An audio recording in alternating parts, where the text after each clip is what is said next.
La pirámide de la violencia fue realizada por Johan Galtung, un sociólogo y matemático noruego, en la que busca explicar de manera simplificada la situación compleja de la violencia y cómo ésta se manifiesta en las relaciones humanas. La pirámide de la violencia de Galtung se presenta en tres niveles o capas que están relacionadas: violencia directa, violencia estructural y violencia cultural. La violencia directa. Este tipo de violencia tiende a tener como características las expresiones físicas y verbales de violencia. Tiene un perpetrador identificable y es normalmente reconocible en aspectos materiales. Algunas manifestaciones son las agresiones físicas, la discriminación, asesinatos, detención, expulsión, tortura, mutilaciones, represión, miseria, entre otras. El segundo tipo de violencia es la violencia estructural.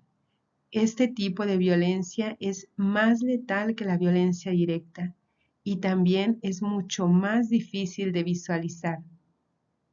Se define como la violencia que deriva de la manera en la que operan las instituciones, códigos legales, sistemas de organización social, sistemas económicos. Todos pueden ser fuentes de violencia estructural e institucional y por ello tiende a tener un perpetrador no identificable. Las manifestaciones de este tipo de violencia son la desigualdad de recursos, acceso a servicios básicos, oportunidades educativas y laborales, discriminación institucionalizada, políticas discriminatorias, marginalización y sistemas de poder desequilibrados. Ejemplos de este tipo de violencia es el incremento de mortandad infantil al año por problemas relacionados con desnutrición o con la falta de acceso a servicios médicos básicos, así como el incremento de personas asesinadas por el crimen organizado o narcotráfico. En estos términos, tenemos una violencia estructural en materia de salud, alimentación y seguridad, pero no hay un responsable. No se puede responsabilizar al ministro de Salud, al ministro de Desarrollo Social, al presidente. No se tiene un perpetrador como sujeto, sino que son las instituciones o lo que se conoce como el sistema lo que produce actos masivos de violencia. Entonces, es mucho más invisible, pero más letal. La violencia cultural es el nivel más profundo y sutil de violencia.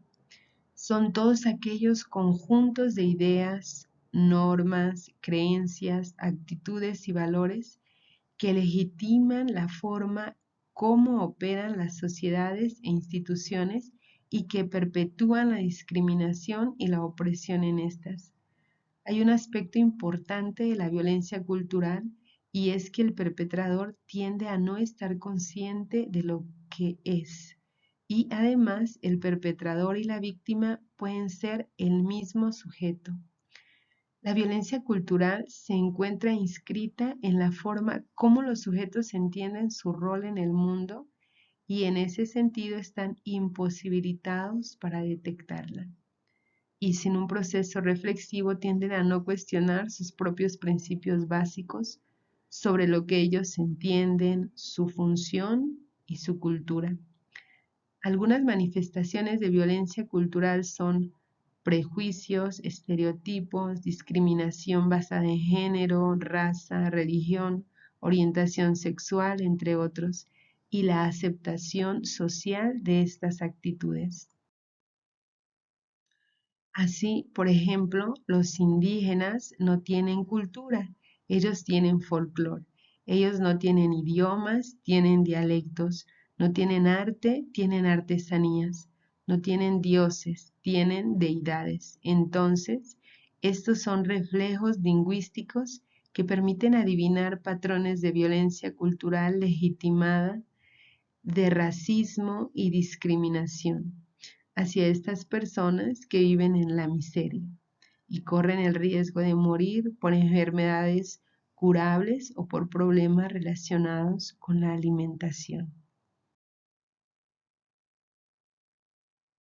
Para concluir, la pirámide de la violencia de Galtung muestra cómo la violencia va más allá de los actos físicos y visibles, puesto que puede estar enraizada en estructuras y normas sociales más amplias.